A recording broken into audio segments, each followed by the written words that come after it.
Ok, yo creo que estamos listos para empezar. Primero, hola a todos, saludando por aquí. Mi nombre es Natacha Domínguez y soy directora del equipo de Administración de Conflictos de OMG. Bienvenidos sean todos a esta nueva edición de la Peña OMG, que para nosotros es doblemente especial. Primero porque es la última peña del año 2020 que estamos celebrando, un año que fue bastante intenso en el que pasamos de la peña en la presencialidad a la virtualidad y donde estuvimos acompañados de personas muy queridas y muy admiradas por todos nosotros. Y segundo, porque hoy vamos a estar tocando un tema sumamente interesante que me da muchísima curiosidad, tanto a los médicos como a nosotros mismos los pacientes y por supuesto a los centros y por qué no a las aseguradoras, como es el tema de la telemedicina. Y también estamos muy contentos porque para ello, evidentemente, para hablar de este tema, contamos con un invitado estrella, Fedor Vidal, que está con nosotros y quien es un experto global en tecnología y negocios de salud y fundador de Arium Health. Bienvenido, Fedor, y muchísimas gracias por acompañarnos. No, gracias Natachu y a OMG por la invitación. Es un placer y un privilegio estar con ustedes, definitivamente que sí. Bueno, el placer es nuestro. Estamos muy contentos de tenerte y más para conversar sobre este tema tan interesante. Antes de empezar, les voy a recordar a todos, primero que pongan por favor sus micrófonos y sus cámaras en silencio, que cualquier pregunta que quieran hacer pueden irla escribiendo en el chat, en la barra que tienen a la derecha, y ahí comparten sus preguntas y comentarios para Fedor.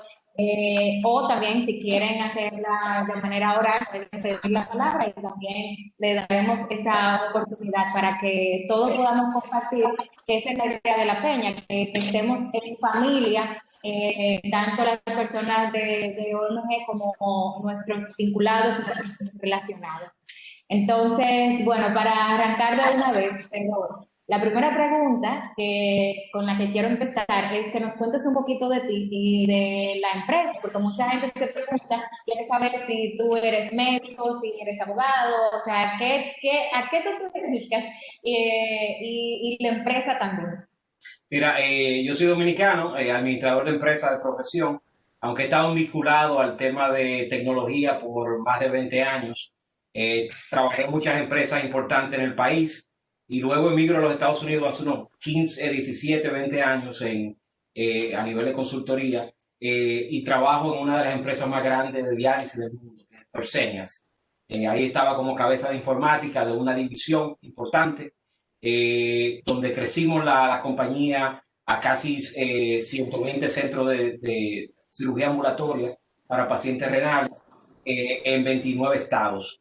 Luego vendimos esa compañía y nos vamos a trabajar a Hopkins, a John Hopkins, que es uno de los hospitales, el hospital más grande y más importante del mundo, donde me dedico durante unos 7 años como cabeza de informática del área internacional. Y ahí aprendo, o sea, tengo todo el tema de experiencia con implementación de sistemas de salud y de consultoría médica en casi todo el mundo. Teníamos proyectos en Arabia Saudita, en África, en India, en Latinoamérica, en Estados Unidos, y me apasiona en ese momento todo lo que tiene que ver con la digitalización del sector de salud. Algo importante que en ese transcurso desde Fresenius hacia Hopkins es donde los Estados Unidos empieza el proceso de digitalización más importante de su historia. Muchas veces uno piensa en Estados Unidos que la digitalización de salud tiene miles de años. Sí es cierto que los grupos grandes como Hopkins, Mayo, tienen décadas digitalizados. El boom de la digitalización en Estados Unidos solamente tiene 20 años. Así que yo llegué en el momento preciso donde empezó ese proceso en Estados Unidos de pasar de unos 40% de penetración a nivel de digitalización, a nivel clínica, a un casi 99%. En este momento todos los médicos de los Estados Unidos están digitalizados. Entonces, de ahí viene la pasión. Y cuando voy al país, porque voy con mucha frecuencia, mi familia todavía vive allá, me doy cuenta de lo importante y lo necesario que era empezar un proceso de transformación, no solamente para República Dominicana, sino para toda Latinoamérica. Así un poquito de mi historia. He trabajado, como te expliqué, mucho a nivel de consejo de advisory para empresas como Salesforce, como Google, como a Clicks y muchas empresas en Silicon Valley, específicamente con lo que tiene que ver con la digitalización y el go-to-market que tiene que ver con el sector de salud. Y entonces fundo, a través de unos socios, Arium Health, que es una empresa basada en la transformación del sector de salud. Tenemos tres pilares principales. Número uno es lógicamente el tema de proveer sistemas o ecosistemas integrados tecnológicos para digitalizar el sector de salud. Lo segundo son sellos de calidad, porque muchas veces vemos la transformación digital solamente desde el punto de vista tecnológico. La realidad es que es más importante el tema que tiene que ver con los sellos de calidad, con los cambios de proceso, con los cambios de mentalidad, que a veces es mucho más importante que la tecnología en sí. Entonces, por eso entendemos que el acompañamiento en sello de calidad y transformación de procesos clínicos es importante. Y número tres, todo lo que tiene que ver para el futuro con la educación. Por eso hicimos el primer Congreso de Salud Digital el año pasado, que fue todo un éxito. Y el tema de data, con lo que tiene que ver con análisis predictivo en el futuro. O sea que un poquito de cuál es mi pasión en ese sentido. Pero sigo comiendo plátano y sigo haciendo mi sancocho todos los domingos. Bueno, qué bueno. Tú sabes una cosa, Pedro, que cuando te escuchaba hablando, yo originalmente, creo que a muchos les ha pasado, que cuando oyen el concepto de telemedicina, lo que se piensa es tal vez solo en que tú estás yendo a una consulta a través de Zoom. Ahora se ha desarrollado más por el tema de la pandemia, que muchos médicos no podían recibirte en sus consultorios, entonces te hacen una evaluación o una consulta, vamos a decir, a través de Zoom. Y mucha gente cree que es solamente eso, e incluso me parece que hay un tema con el término que se utiliza, que no debería ser telemedicina, sino tal vez telesalud. Cuéntanos un poquito de eso, o sea, ¿en qué se diferencia una cosa de la otra y qué abarca lo que es telemedicina o telesalud? Claro, mira, primero, antes de entrar en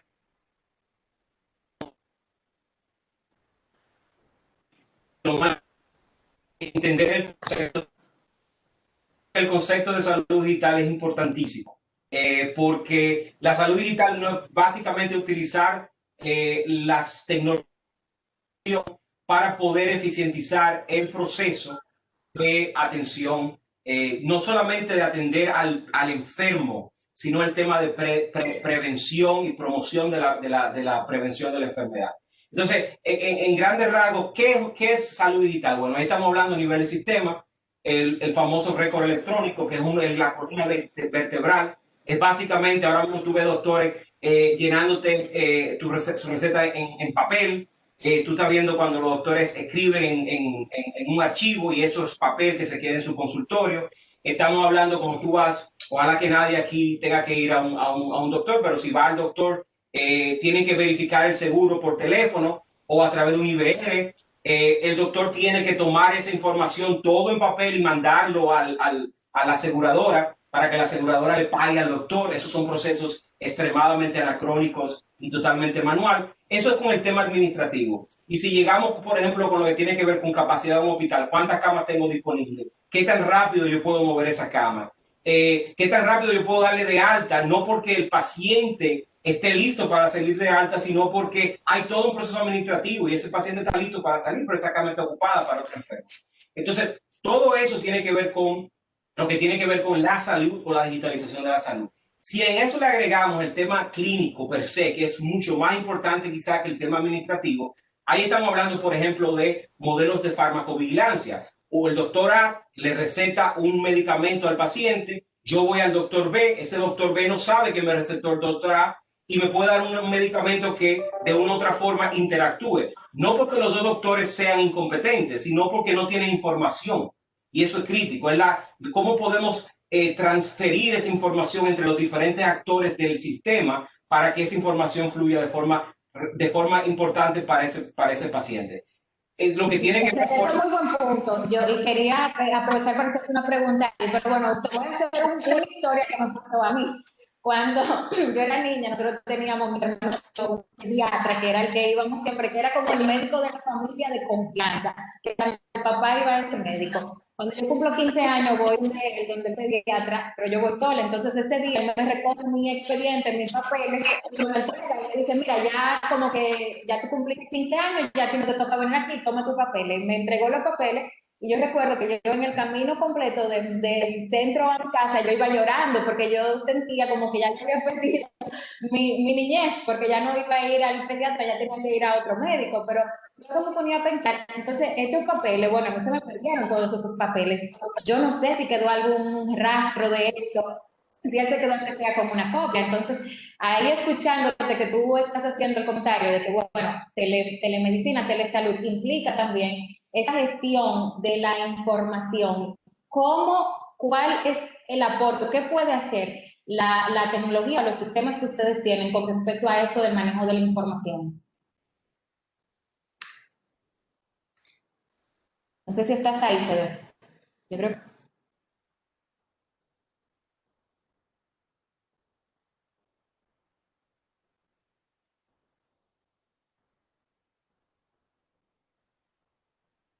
vamos a dar un momentito a ver si Fedor se puede reintegrar nuevamente, porque parece que tiene problemas ahora con la señal.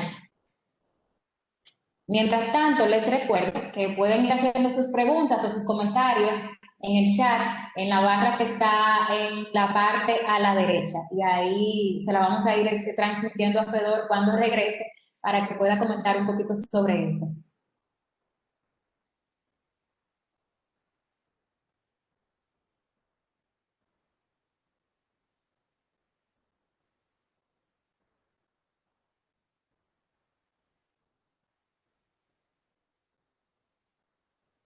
Vamos a darle un chancecito, a ver si vuelve.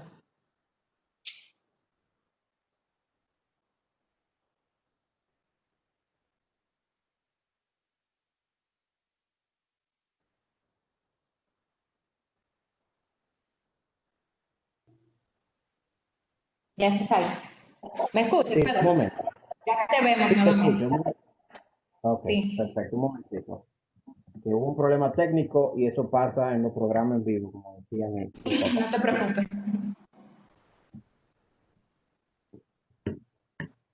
Ok, perfecto. ¿Ahí me escucha perfectamente? Sí, Ok. ahora sí, te vemos y te escuchamos. No sé Disculpe. si escuchaste mi comentario y mi pregunta que tenía que ver con el tema del manejo de la información, cómo eso ha evolucionado, cómo la tecnología ha aportado en ese tema del manejo de la información que es crítico para los médicos.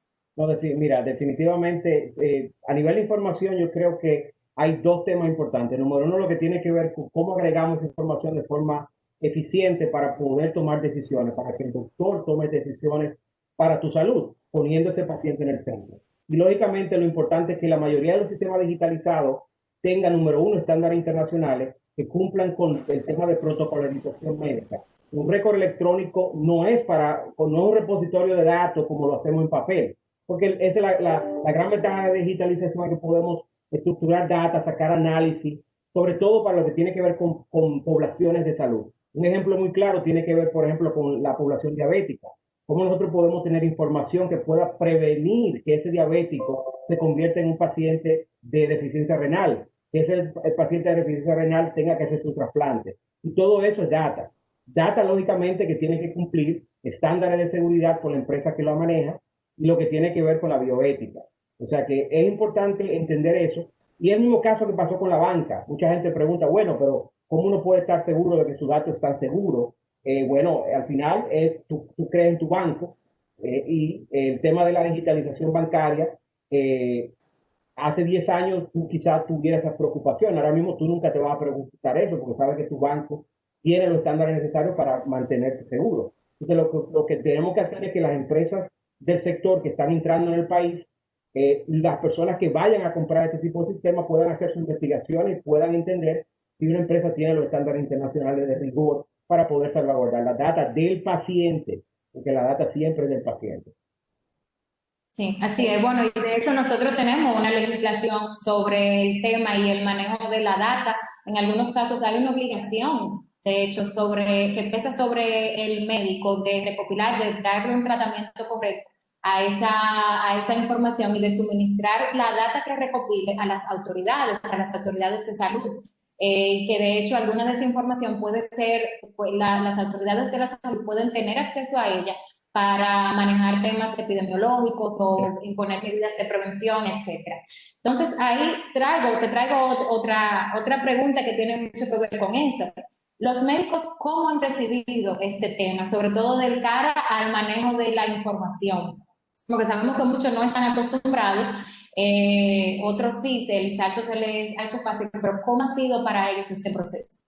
Mira, el proceso, tú tienes un grupo que tiene acceso a la tecnología, quizá porque se ha educado fuera y en otros países, lógicamente, la digitalización está un poco avanzada, entienden eso.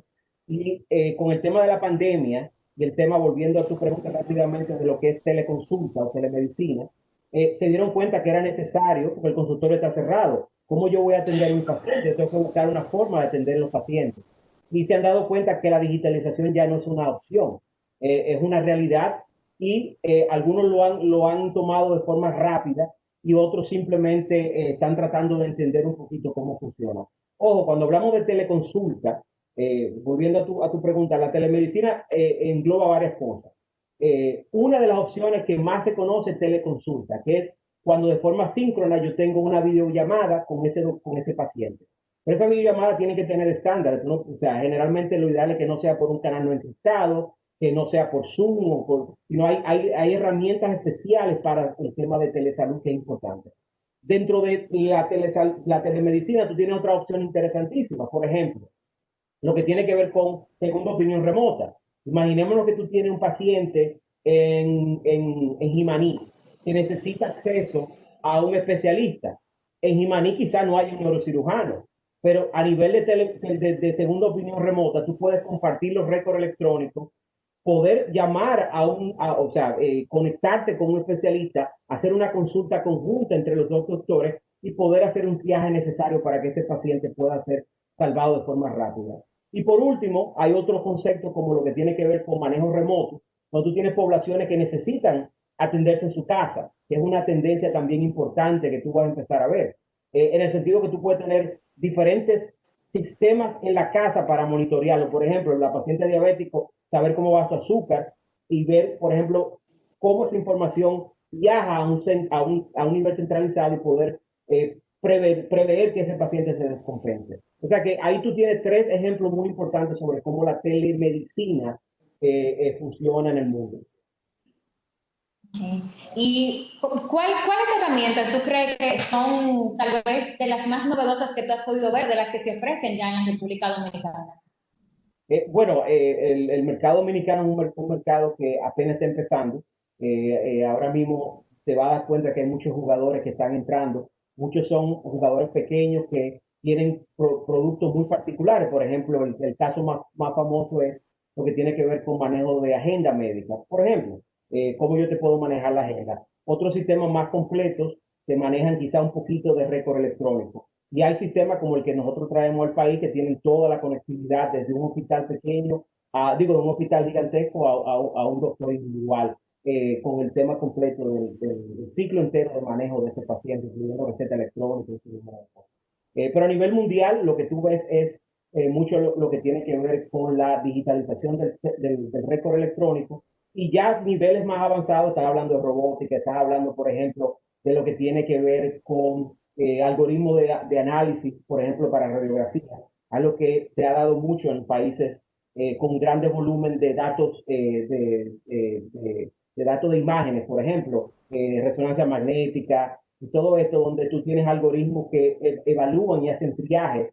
Es una máquina que lo hace antes de mandárselo al doctor o al radiólogo para ser avanzado. O sea que hay un sinnúmero de sistemas muy, muy interesantes que pudieran ser implementados en el país, pudieran también ser implementados en otras partes. Okay. Tú sabes que tú mencionabas la palabra algoritmo y bueno, ahorita te había preguntado cómo los médicos habían recibido las nuevas herramientas que hay, pero creo que es clave también hablar de los pacientes. Tú sabes que hay mucha gente muy escéptica que no se sienten cómodos necesariamente con la tecnología y mucho menos ponerse ellos, su cuerpo, su salud a disposición de la tecnología. ¿Cómo ha sido este proceso para los pacientes desde tu punto de vista? Mira, increíblemente los pacientes han sido muy receptivos, no solamente en República Dominicana, sino en otros países, porque la pandemia ha presionado a que este tipo de acceso remoto de los pacientes se haya dinamizado de una forma extraordinaria. Entonces, mira, el gran problema que siempre hemos tenido es que el paciente pocas veces ha estado en el centro de la ecuación. Y esto le da poder al paciente para él poder estar en el centro de la ecuación, ser más efectivo, no tener que viajar quizá a un consultorio para hacer una cita de rutina. Es importante entender que estas tecnologías no son reemplazables. Tú no vas a reemplazar una visita médica si es necesaria. Lo que esto es complementa. Muchos de estos sistemas complementan algunos de los protocolos que ya existen. O sea que de cara al cliente, al paciente, muchos estados están ya cambiando el tema paciente a cliente para que se pueda entender que es el paciente que tiene acceso a digitalización en otros verticales como retail, bancario, están demandando tener acceso a su récord de forma electrónica. O sea que ha sido extremadamente interesante cómo los pacientes han recibido este tipo de tecnología. Porque desde la palma de la mano pueden generar un sinnúmero de procesos que no lo pueden hacer de otra forma. Sí, bueno, que esa es una de las ventajas también que se le reconoce a la tecnología, de que el margen de error va disminuyendo cada vez y eso puede terminar siendo beneficioso para los pacientes, pero también es importante lo que tú decías, de que esto no implica que la tecnología está sustituyendo el contacto con el médico, no sustituye la visita, porque también mucha gente se siente mucho más cómodo cuando, yo soy una de ellas, cuando el médico me ve, me toca, me analiza en persona y podemos tener un contacto. Entonces es muy importante eso que tú mencionabas, de que no hay una sustitución, sino tal vez que se compenetran, se complementan una cosa con la otra. Para que tú tengas una idea, en República Dominicana deben haber unos 5 millones de consultas, no está hablando de procedimientos ni internamiento, está hablando de consultas, unos 5 millones de consultas. Se estima que un 30 o un 35% de esa consulta puede ser digitalizada sin ningún problema, ahorrándole una cantidad inmensa de recursos, no solamente al sistema de salud como tal, sino al paciente, de desplazamiento, de agitación, de tener que llegar a esperar al doctor cuando él tenga que llegar, agiliza la agenda del doctor para que el doctor pudiera ser más eficiente en lo que tiene que ver. Todo lo que tiene que ver con los procesos anteriores a esa consulta. Recuérdate que cuando tú vas a una consulta hay todo un proceso administrativo que tú tienes que manejar, incluyendo si tú pagas de bolsillo. Tú pudieras tener todo tu triaje remoto de una aplicación, tú pudieras a nivel de nuestro sistema de información hacer una validación de que tu seguro te cubre, cuál es tu copago, pagar eso con tarjeta de crédito antes de ni siquiera tú entrar al doctor. Que el doctor te haga recetas de laboratorio de forma remota, sin tener que ir físicamente allá. El tema de medicamentos, cómo yo puedo hacerte una receta digital donde tú vas directamente a la farmacia ya tiene la información electrónica y te la manda a tu casa. O sea que si te das cuenta, es lo mismo que ha ocurrido con otros verticales, el mismo tema retail, tú vas a Amazon. De hecho, Amazon ahora mismo acaba de sacar su farmacia y ha sido un gran cambio radical en lo que tiene que ver con la competencia en farmacia como y otra farmacia importante en Estados Unidos. Amazon acaba de sacar su farmacia virtual completamente integrada a 4 grupos importantes. O sea que te das cuenta que dinamiza el proceso. Al final, ¿quién se beneficia? El país a nivel de costo de salud porque lo disminuye, genera mayor efectividad en la data para que el país pueda identificar dónde debe hacer inversiones de lugar. En vez de hacer un hospital gigantesco en un lugar quizá que no tiene data para entenderlo, pudiese de una u otra forma con esta data poder saber si necesita un hospital de 1000 camas, un hospital de 200 camas con atención primaria, por ponerte un ejemplo. Todo eso es información básica, importante, que solamente puede ser hecho y hay digitalización del sistema. Claro, ¿no? Y evidentemente para las autoridades es de muchísimo interés porque eso le va a permitir a ellos tomar medidas preventivas, sobre todo mucho más eficientes. Entonces, de cara a las autoridades también, ¿qué herramientas hay disponibles o cuáles retos tal vez tú has visto para hacer esa conexión entre todos estos jugadores, incluyendo a las autoridades? Mira, yo creo mucho en el modelo de alianza pública-privada, el modelo mixto. Yo no creo en un sistema nacional, controlador. Nosotros creemos que la competencia es sana, que la integración, al final, hay tres componentes importantes en este sentido, y lo hemos visto en otros países. Número uno es la adecuación de los reglamentos y las leyes a esta nueva realidad. Eso es crítico. Lo vieron ustedes, lo hemos visto con el tema de teletrabajo y eventualmente va a empezar a moverse hacia el tema de salud. Tenemos muchas estructuras legales y muchas regulaciones muy localizadas que están basadas en procesos completamente manuales. Y esto cambia 10 años realmente ese modelo. O sea que tenemos que adecuar las leyes, tenemos que adecuar los protocolos para poder hacer eso. Número dos, el tema de estándares internacionales. Así como dos personas que hablan dos idiomas separados tienen que entenderse con un traductor o de llegar a una conclusión de cuál lenguaje van a utilizar, así en los países deben empezar a trabajar lo que son estándares de adecuación internacional, que son estándares de protocolización, estándares que tienen que ver con la interconectividad, y eso me lleva al tercer punto que tiene que ver con la interconectividad. Cómo los actores del sector pueden transferir data a través de protocolos que se establezcan, sin necesidad de tener, de la data en sí, tener que viajar hacia otro sistema, sino que haya protocolos donde esa data, tú la llames sin tener que recibir esa data en tu sistema, de forma que tú tengas información fácil, rápida, para tomar decisiones. Esos son los tres puntos más importantes que yo pienso que el país debe abocarse en en los próximos años. Mira, tengo algunas preguntas en el chat. Dice Rebeca García, dice, cuando uno va al médico siempre le preguntan historial, padres, hermanos. Muchas veces uno no sabe, uno no sabe 100%. Un expediente electrónico con toda esa información sería muy valiosa, sobre todo para prevención. Debemos empujar por eso en República Dominicana. ¿Cómo podemos aportar a ese proceso y qué se requiere? Yo pienso que, bueno, lo más importante es que los pacientes empiecen a entender cómo esto le hace la vida más fácil.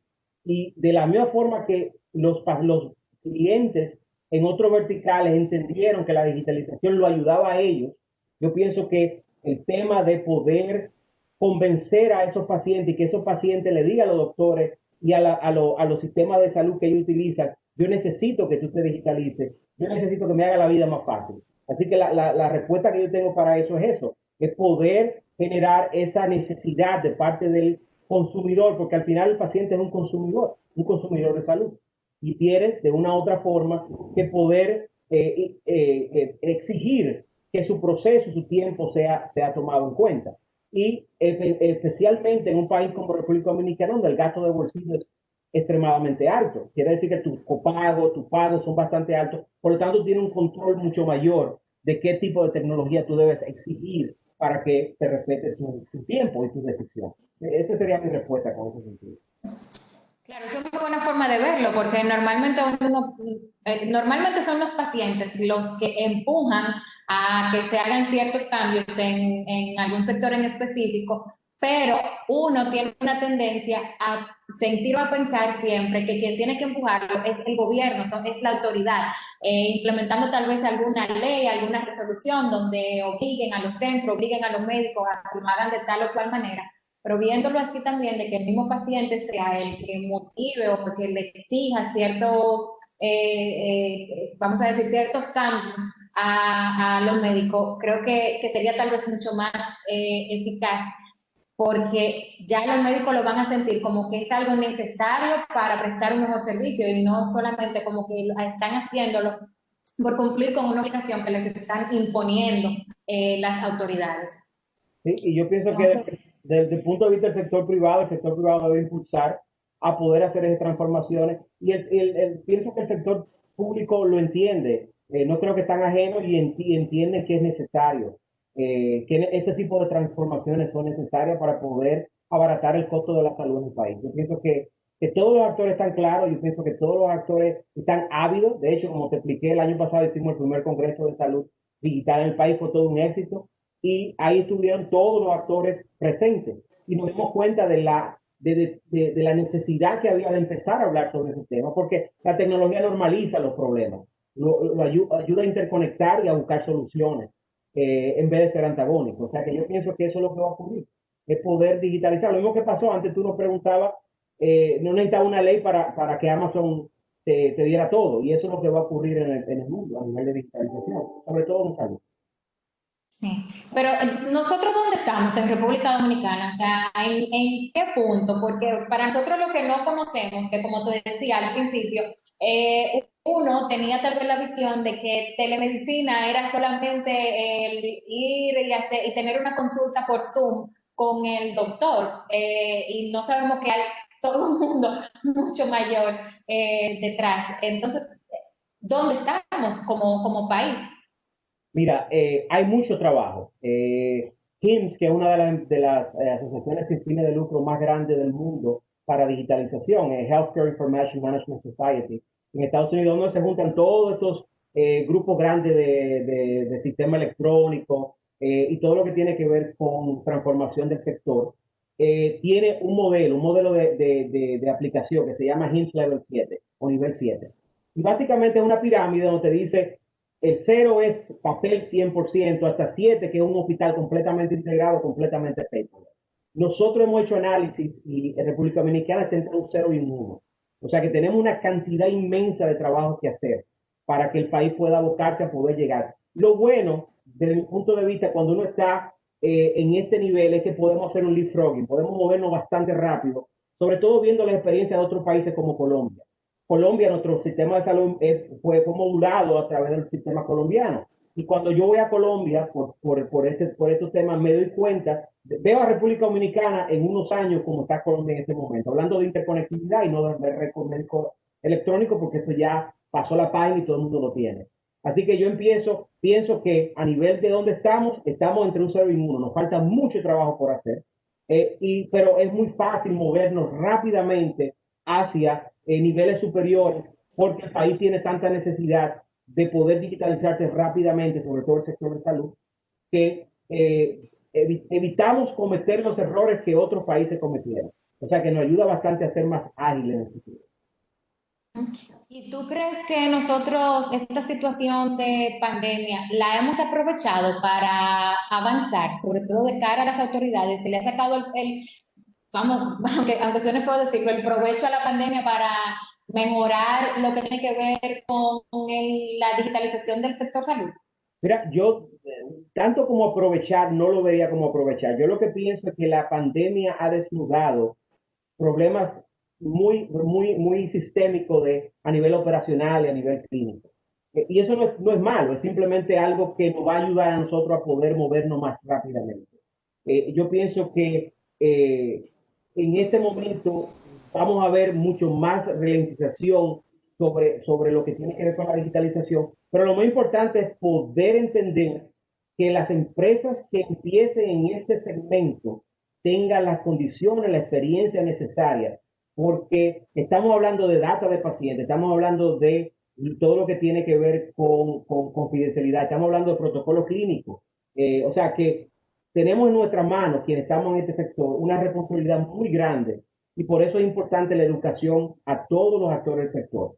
Educarlo en qué significa la salud digital, educarlo en cómo ellos pueden tomar las mejores decisiones de qué tipo de aplicaciones, aplicativos, sistemas, sellos de calidad necesitan tener, pero es importante educarlos para que ellos tengan su decisión al final de qué es la información, cuál es la aplicación correcta que deben implementar. Es educación. Okay. Y bueno, tú mencionabas ahí, hablabas de certificaciones. ¿Cuáles son esas certificaciones en República Dominicana? ¿Se implementan? ¿Cómo vamos con eso? Mira, en este momento hay varias discusiones sobre diferentes tipos de sellos de calidad. Como el tema de sellos de calidad hay muchas en el mundo, hay muchas que tienen bastante, que son más complejas que otros, y lo que te puedo decir es que de 8 o 9 certificaciones o sellos de calidad, un sello de calidad en salud es muy parecido a un ISO, donde tú tienes como un ISO, por poner un ejemplo, pero para temas de salud. Y en República Dominicana hay muchas empresas que están enfocadas en poder tener o obtener ese sello de calidad en los próximos 3, 4 años. Son procesos largos, son procesos complejos, son procesos que no son tan sencillos, pero son procesos que van a proveerle al país un marco de referencia, una infraestructura necesaria para poder proveer una salud de calidad. Y otro tema importante tiene que ver con el movimiento acelerado que tiene que ver con el turismo de salud. Esos sellos de calidad van a ayudar a que el turismo de salud, cuando ven un turista a hacerse un procedimiento electivo, ese sello lo va a reconocer porque lo vio en su país y va a entender que esa empresa tiene la calidad necesaria clínica para poder hacer ese procedimiento. Y si lo extrapolamos quizá a lo que no es turismo de salud, pero tiene que ver con medicina turística, en el sentido de que un turista tuvo algún problema y se trabajó en el país, también tiene que ver porque ese turista va a ir a un centro en una emergencia que tenga un sello de calidad porque le va a hacer más sentido.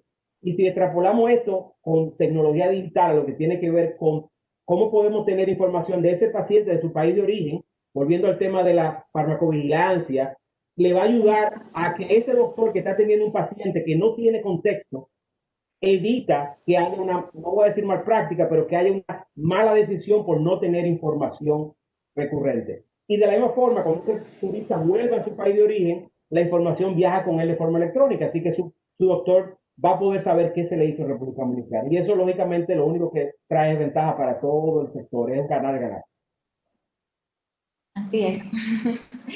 Bueno, mientras tú vas hablando, a mí se me van llegando ideas, preguntas y preguntas a la mente. Me llegaba también el tema de la ventaja que tendría con la automatización, el que tú tengas algún tipo de mecanismo instalado que automáticamente te exija una serie de actuaciones que tú tengas que realizar como médico y que eso, como tú mencionabas, va a ayudar muchísimo a prevenir situaciones que pueden derivar en malas prácticas médicas por parte de los doctores de los mismos centros y que van a evitar tal vez también la gran cantidad de demandas que a veces se presentan por haber cometido omisiones propias del error humano, pero la tecnología podría ayudar muchísimo a mejorar esa situación. Claro, mira, nuestro sistema tiene lo que se llama DSS, el sistema de decisión clínica, que básicamente es la automatización de protocolos médicos.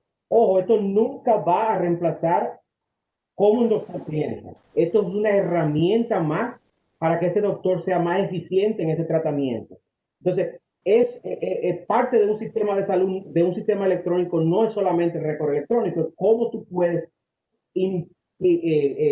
aplicar protocolos que están en papel ahora mismo, poderlo digitalizar en el sistema y poder ayudar a ese doctor a una toma de decisión más efectiva y eficiente y, lógicamente, más segura para el paciente. Así que sí, nosotros estamos hablando de ese tipo de esa cantidad de sistemas de DSS o sistemas de toma de decisión basada en evidencia clínica. Ojo, estos son sistemas que se analizan, que tienen información sobre cómo un protocolo funcionó o no funcionó en el pasado.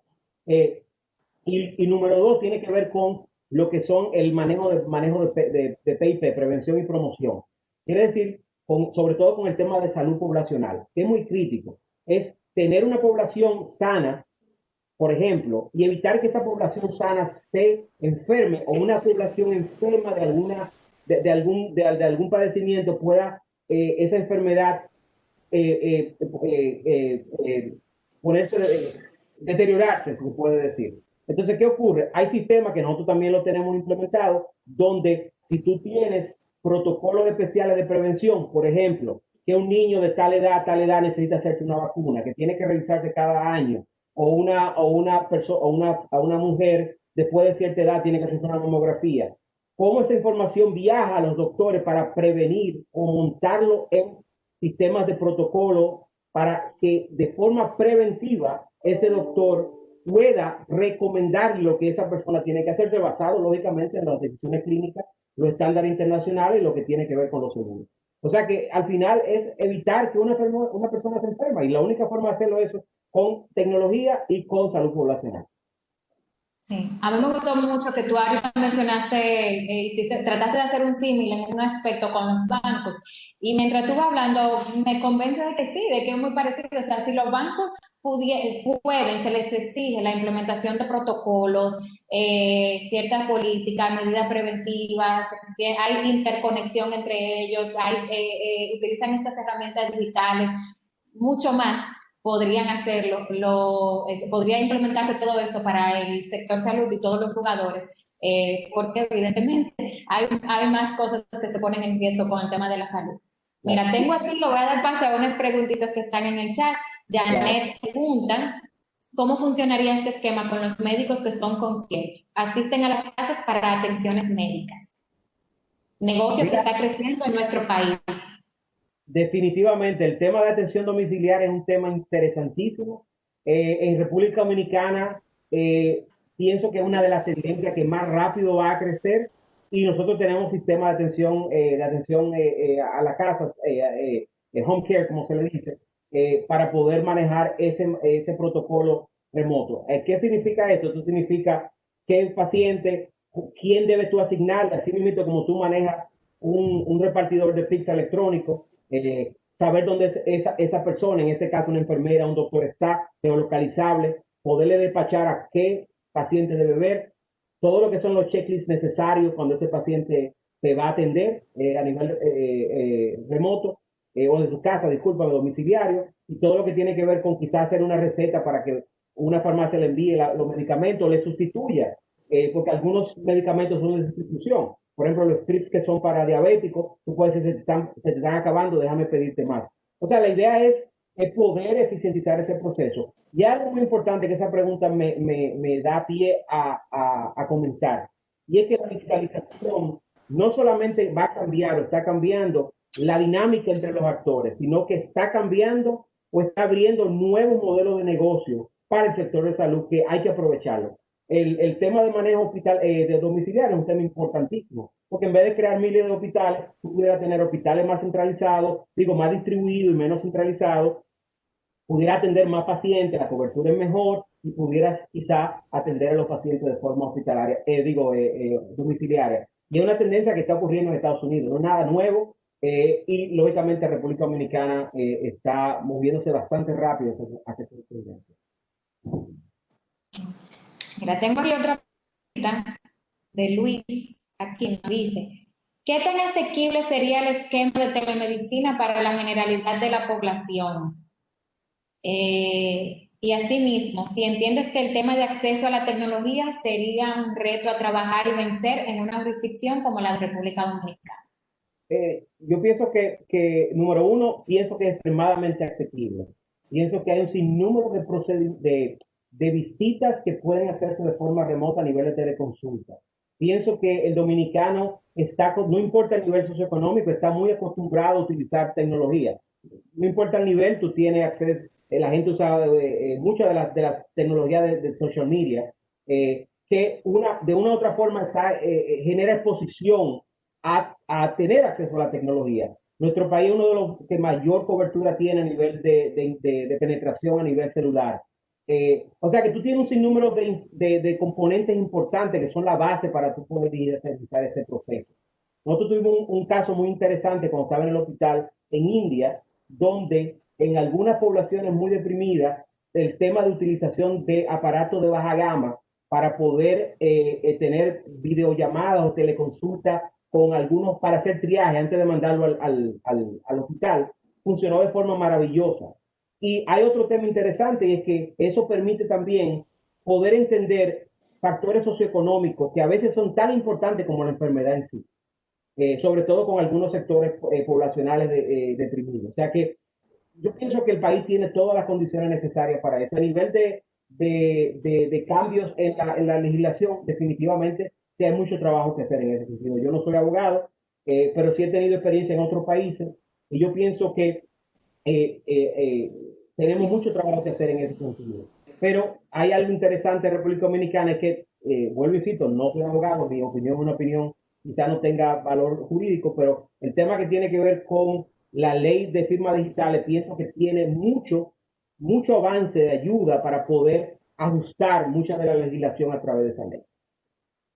Sí, nosotros yo creo que tenemos que hacer, como abogada te digo, tenemos que hacer una revisión completa de la legislación que tiene que ver con salud de República Dominicana. La Ley General de Salud Dominicana es de principios del año 2000 y creo que ya se necesita una revisión y cambios importantes. Ahí, aparte de la legislación, hay muchas resoluciones sueltas que constantemente son emitidas por las autoridades, entonces me parece que hay bastante confusión sobre el tema y que es un punto que tenemos ahí en agenda, que nosotros los abogados vamos a estar impulsando para que se implementen los cambios que son necesarios para que esto sí se pueda desarrollar. Mira, tengo aquí un comentario de Luis también, porque a él le preocupa un poquito el tema de la protección de los datos y él dice que la privacidad de la data recabada y asuntos de ciberseguridad son definitivamente los grandes temas a afinar en este caso. Totalmente de acuerdo con eso, por eso lo importante de que la empresa que maneje eso, que maneje la tecnología, tenga los estándares internacionales de manejo de datos, encriptación. HIPAA es una de las leyes más robustas en los Estados Unidos. Nosotros aplicamos todos los componentes de HIPAA, aunque HIPAA no aplique en República Dominicana, pero a falta de algunos estándares, uno tiene que utilizar los estándares internacionales que tienen. En Europa hay una ley muy fuerte de resguardo de data clínica y nosotros hemos implementado muchos de esos componentes de antemano lógicamente de mira a que cuando el país tenga la legislación necesaria nosotros estemos adecuados. Y lógicamente las adecuaciones locales también estamos preparados y lo tenemos estructurado para las adecuaciones locales de la ley local. Sí. Pero totalmente de acuerdo con el comentario. El tema de manejo de data y de cómo esa data se maneja es crítico, definitivamente. Aquí tengo una pregunta también de Eduardo Ventura. Él dice, ¿existe algún tipo de limitación por la regulación o legislación por parte de las autoridades locales en salud para la implementación de este tipo de herramientas técnicas? No veo que haya... vuelvo, insisto, no puedo darte mi opinión legal porque no soy abogado, pero los consultores que tenemos y la forma que lo hemos evaluado, realmente no hay una prohibición como tal. Lo que hay son algunas leyes locales o algunos componentes de la legislación, no la legislación, discúlpame, del ministerio, que sí tenemos que adecuar. Por ejemplo, cómo un récord electrónico está estructurado. Aunque sea en papel, tú debes cumplir con esa estructura en el mundo digital. O sea que la idea es poder, nosotros tenemos todo lo que tiene que ver con el mundo análogo, lógicamente en el mundo digital de forma estructurada.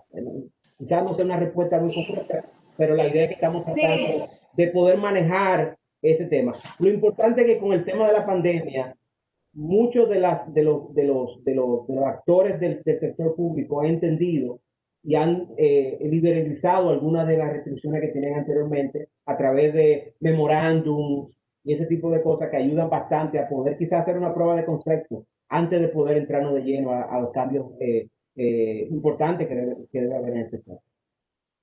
Sí, no, eso sí, no hay realmente una prohibición expresa en la legislación. Lo que hay, tú te encuentras alguna que otra normativa que de repente en algún punto puede tener cierta fricción, que habría que buscarle la vuelta o que también la misma autoridad podría decidir, aunque sea momentáneamente, que se maneje de otra manera y reconocer la implementación de herramientas tecnológicas, como ocurrió así con la pandemia, de que muchas instituciones tuvieron que reaccionar rápidamente y no voy a decir que se hicieron modificaciones legislativas, pero sí se emitieron algunas normativas, algunas excepciones de que se implementaran esas soluciones tecnológicas. Por ejemplo, en República Dominicana nosotros tenemos nuestra normativa que prohíbe la práctica de la medicina por parte de un extranjero que no tenga su C4, que no esté por lo menos su título homologado, no está autorizado para ejercer en la República Dominicana. La normativa creaba una excepción para personas que vinieran o crea, mejor dicho, una excepción para personas que vinieran a República Dominicana para algún tipo de labor humanitaria, a prestar un servicio médico. Entonces ahí tú dices, bueno, y se puede entonces ahora como está la situación, donde ahí volvemos a que el servicio médico tú lo puedes hacer incluso por cámara, por videollamada. ¿Cómo esto choca con esa normativa que te prohíbe ejercer en República Dominicana? Esos son asuntos que yo tampoco tengo una respuesta, pero lo que se me ocurre es que la autoridad de salud debe sentarse, evaluar esta nueva situación que nosotros estamos viviendo. No me refiero al tema de la pandemia, me refiero de una realidad donde hay herramientas tecnológicas que existían antes de la pandemia y que van a seguir utilizándose, incluso cuando todo esto haya pasado, para que sea pronto. Entonces, esa realidad tiene que analizarla la autoridad de salud y ver cómo hacer los ajustes en la normativa, que no necesariamente es una ley, sí alguna resolución. Así que quería agregar ese puntito. Te voy a dar dos ejemplos rapiditos. Eso no solamente está ocurriendo en República Dominicana, en Estados Unidos tenemos algo parecido. Por ejemplo, un médico en New York tiene que tener un permiso en New Jersey. En cada estado y a veces en cada locación tú necesitas una licencia. Entonces ahora con la telemedicina tú tienes ese problema. ¿Dónde vive el paciente? ¿Dónde está radicado? ¿Quién te atiende? Nosotros en el hospital inclusive teníamos también un tema de segunda opinión médica, doctor a doctor, a nivel mundial. O sea que ese problema, si lo puedo decir, ese challenge que tenemos, no solamente de República Dominicana, esto nos ha cogido tarde a muchos países y es un problema general. Otro tema interesante que te puedo poner como ejemplo es el tema de la radiografía. Hubo un cambio radical hace como 4 o 5 años. Muchas de las radiografías que se hacían en los Estados Unidos se mandaban a India de forma electrónica, no para poder hacer un diagnóstico, porque técnicamente tú no puedes tener un doctor en India haciendo un diagnóstico, sino para hacer un triaje rápido, decir, este paciente debe ir a emergencia o no, y que un radiólogo lo vea más rápido. Era un problema de facilidad y agilidad, aunque eso no tenía validez de diagnóstico final. Y algo interesante que ese proceso que antes hacía India, ahora lo hace una máquina. Entonces, te estoy dando un ejemplo de cómo esto está cambiando tan radicalmente que es muy difícil manejar las legislaciones al pace que se está manejando. Y es un ejemplo interesantísimo porque ahora hay todo un tema ético a quién demando. ¿Demando a la máquina o demando al doctor? No me quiero meter en ese tema, pero es algo, un teaser. O al dueño de la máquina. O al dueño de la máquina, o quien creó el algoritmo. Porque ahora los algoritmos, eventualmente hay algunas legislaciones que están cambiando, de que ese algoritmo pudiera, o sea, hay todo un tema interesantísimo con eso, que yo creo que eventualmente sería un tema interesante a discutir. Aunque no para tener discusiones de cuál va a ser la solución, sino para entender que eso está ocurriendo. Sí, tendremos que hacer otro encuentro próximamente.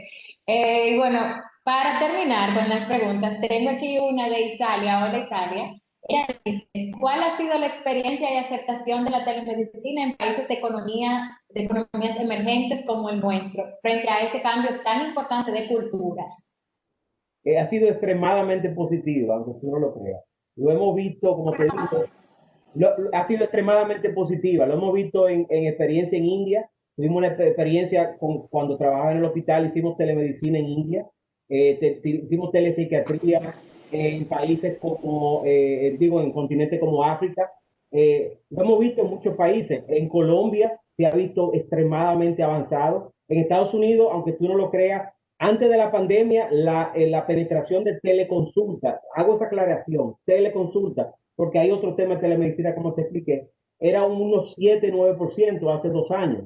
Ahora mismo, el 70%, lógicamente, es esa cifra inflada porque cuando empiecen a abrirse los consultorios va a empezar a bajar, pero mucha gente que empezaron a ver el tema de teleconsulta se dieron cuenta que no había necesidad de ir cada vez a una consulta física y ahora están moviéndose hacia lo que es teleconsulta. Y ahora pensamos, la estudio dice que va a normalizarse en unos 35-40%. Pero eso es casi 10 veces la cantidad de teleconsultas que se hacían hace 2 años. Así que al final, recordemos algo, el paciente debe estar en el centro de esta ecuación. Y todo lo que sea para bien del paciente, a nivel de eficiencia, tranquilidad, rapidez, ya el paciente o el consumidor lo ha experimentado en otros verticales. ¿Y qué tú crees que va a ocurrir en salud? Lo está exigiendo y lo va a disfrutar. Esa es la realidad. Y el médico se va a beneficiar de eso porque también le hace la vida más fácil al médico. Y al sistema de salud como tal le genera una disminución de costos impresionante. Sí, totalmente. Yo creo que los grandes impulsores de esto van a ser las compañías aseguradoras, porque para ellos sí que me parece que va a tener un impacto muy positivo. Mira, yo sé que te había dicho que era la última pregunta, pero voy a dar el espacio para una última preguntita de Eduardo también. Él dice, en países como Costa Rica, Argentina y Uruguay tienen una agenda de desarrollo del modelo de salud digital. ¿Tiene la República Dominicana algún documento similar? Eh, eh, eh, sí, sí, claro que sí. En la República Dominicana fue signatario de un convenio con la OPS, donde fueron signatarios de ese acuerdo para mover la salud digital. Y yo pienso que ahora en la pandemia esa agenda se va a mover mucho más rápido. Acordémonos que los estados y los sistemas de salud nacional son mucho más lentos en esa adopción porque hay muchos componentes que trabajar, pero sí, definitivamente República Dominicana tiene una agenda que entiendo que va a ser movida bastante rápida. Y no solamente de ahora, eso tiene un buen tiempo que se ha estado trabajando, definitivamente que sí. Bueno, pues esperemos que se mueva rápidamente ahora. Y bueno, nada, Fedor, con esto nosotros ya estamos concluyendo, pasó la hora rapidísimo, yo creo que fue de muchísimo provecho todo este conocimiento, toda esta experiencia que tú pudiste compartir con nosotros, nos dejaste con muchas inquietudes, lo cual es positivo, porque tenemos mucha más curiosidad de seguir conociendo sobre este tema de la telemedicina, de la telesalud, de la teleconsulta, que son términos nuevos también que se incorporan a nuestro vocabulario, que por lo menos ya sabemos qué significa cada uno. Y también nos hace más conscientes de la necesidad que hay de nosotros apoyar o exigir también a las autoridades de que comience a tomar la medida del lugar para acelerar ese proceso en República Dominicana, porque definitivamente que, entendemos que va a ser de muchísimo provecho. Definitivamente. Entonces, Y sí, gracias, te doy la palabra final para que te despidas. no, no, muchísimas gracias, Natachu, y gracias, OMG. Gracias por la invitación y definitivamente que sí. Yo pienso que así como mucho verticales, la transformación digital ya no es una opción, es una realidad. Yo pienso que el sector de salud entendió eso. Lo importante, como insisto, es que la compañía que estemos en este sector podamos demostrar que tenemos la estructura necesaria para poder adecuar el país de forma correcta y no improvisar. Eso es muy importante. Estamos jugando con la data, la seguridad y la salud de los pacientes. O sea que eso es muy, muy importante. Así que de verdad, gracias y nada, hasta la próxima. Espero que no sea la Muchísimas última. gracias a ti por acompañarnos y gracias a todos también los que estuvieron presentes. Les recuerdo que la peña va a ser cargada en los próximos días en nuestra página de YouTube, que se llama así mismo, OMG, y así la pueden volver a ver si le quedó alguna dudita o compartirla con todos sus conocidos. Gracias por haberme acompañado durante todo este año en las distintas peñas que estuvimos celebrando y felices fiestas para todos. Nos vemos el año que viene.